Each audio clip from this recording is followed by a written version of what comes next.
Assalamualaikum viewers, hope you're doing well. I'm back with another video. Welcome to Explore with Subhan Rob. So मेरा नाम है मोहम्मद सुबहान रोब. So आज की वीडियो में मैं आपको बताऊंगा कि ऑस्ट्रिया के अंदर मैंने क्लैगनफर्ड में अप्लाई किया था और TU वैन में अप्लाई किया था, यूनिवर्सिटी ऑफ वियना में अप्लाई किए थे विदाउट आइल्स इंग्लिश प्रोफिशिएंसी B2, और जो मुझे यूनिवर्सिटी से सर्टिफिकेट्स मिले थे वो रिकमेंडेशन लेटर्स सब कुछ मैंने लगा कर अप्लाई किया था. उस सब की डिटेल वीडियो मैंने डिस्क्रिप्शन में डाल दूँगा, आप वो जाके वॉच कर सकते हैं. अप्लाई कैसे करना है वो इस सीन नहीं है. अब बात होने वाली है कि ऑस्ट्रिया में क्लैगनफर्ड ने क्लियरली, ये आपकी स्क्रीन पे स्क्रीनशॉट शो हो रहा है, उन्होंने मेंशन कर दिया है कि विदाउट आइल्स हम पाकिस्तानी डॉक्यूमेंट्स कंसीडर ही नहीं करेंगे. उनको पाकिस्तानी मिनिस्ट्री जो पाकिस्तानी डॉक्यूमेंट्स हैं स्पेशल, उनको पाकिस्तानी जो उनकी जो मिनिस्ट्री है उन्होंने कहा पाकिस्तानी डॉक्यूमेंट्स जो हैं सर्टिफिकेट्स, उनका जो एडमिशन है विदाउट आइल्स पॉसिबल है ही नहीं. उन्होंने कहानी मुका दी और उसके बाद ना कोई डेडलाइन दिया. नीचे डेडलाइन दे दिन 30 जून दी है, उन्होंने ना कोई डेडलाइन दी है कि आप डॉक्यूमेंट्स आइल्स सबमिट करवा दो ना करो, ये कुछ भी नहीं. उन्होंने डायरेक्ट रिजेक्शन भेज दी है कि आइल्स रिक्वायर्ड कर दिया गया, तो आप आइल्स पाकिस्तानी, सिर्फ पाकिस्तानी डॉक्यूमेंट्स के लिए आइल्स उन्होंने कंपलसरी कर दिया.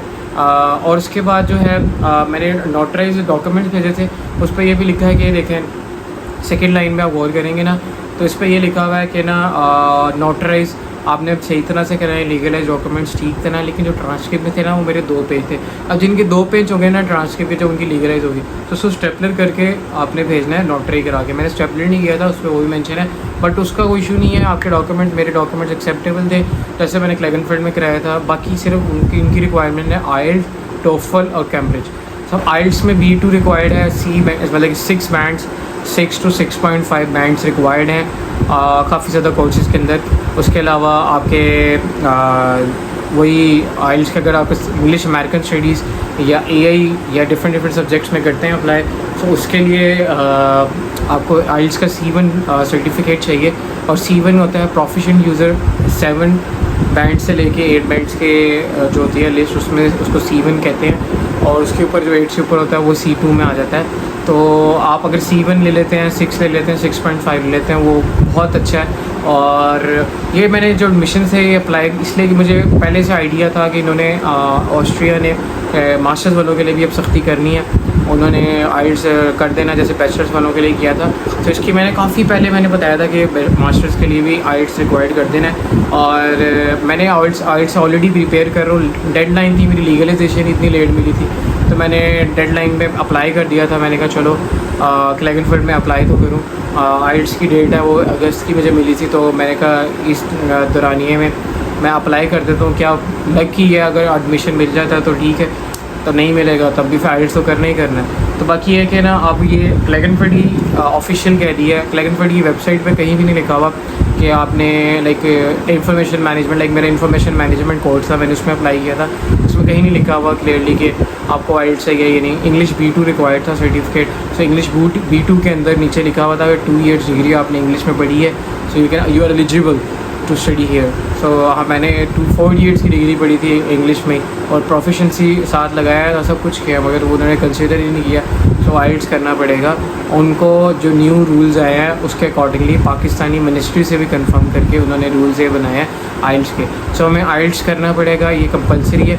अब वियना, यूनिवर्सिटी ऑफ वियना, उसमें भी काफ़ी कोर्सेज़ में आइल्स रिक्वायर्ड है, बायोलॉजिकल साइंसेज वगैरह में. तो अब मैंने वहाँ पर भी अप्लाई किया. लेट्स सी वहाँ पर इंग्लिश प्रोफिशिएंसी के साथ में दाखिला मिलता है या नहीं मिलता.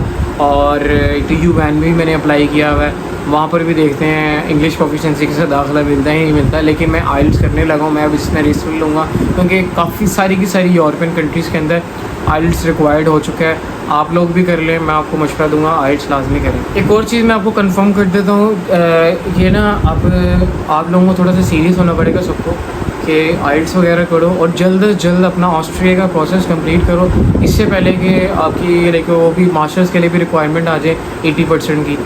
यूनिवर्सिटी ऑफ लिंस में मैंने सुना है कि शायद वो 80% कर रहे हैं या है उनके, क्योंकि मैं यूनिवर्सिटी ऑफ लिंस के ऊपर मैं रिसर्च नहीं इतनी की, मगर मुझे एक लड़के ने अप्लाई किया था, उसने कहा था कि उन्होंने भी 80% रिक्वायरमेंट कर दी है बैचलर्स के लिए. जब उसने अप्लाई किया तो उसको ईमेल आई थी मास्टर्स के लिए जब उसने अप्लाई किया था, तो ये वो थे साइंस रिलेटेड फील्ड में.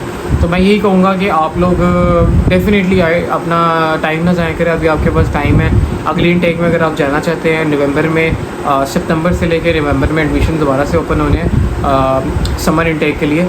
सो आप उसमें अगर जाना चाहते हैं तो अपना आइल्स लाजमी ले लें। अभी आपके पास जुलाई, अगस्त, सितंबर 3 मंथ्स हैं।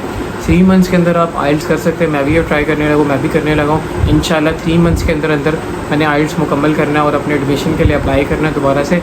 और आप लोग भी ये करिएगा। बाकी वियना और यूनिवर्सिटी ऑफ TUN का जैसे ही मुझे रिप्लाई आता है, जो भी रिप्लाई आएगा मैं आप लोगों के साथ शेयर कर दूँगा।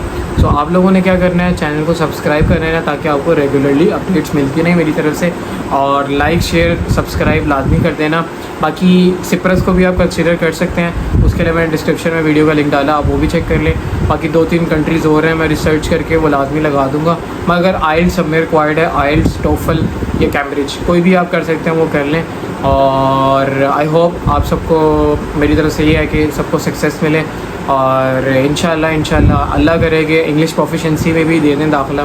आप लोग भी दुआ करेगा TUN और वियना में मुझे मिल जाए, अदरवाइज़ आइल्स है फिर लंबा प्रोसीजर हो जाएगा फिर से। बाकी है कि स्टे ट्यून और लाजमी सब्सक्राइब कर देना और शेयर लाजमी कर देना। आज की वीडियो में इतना ही।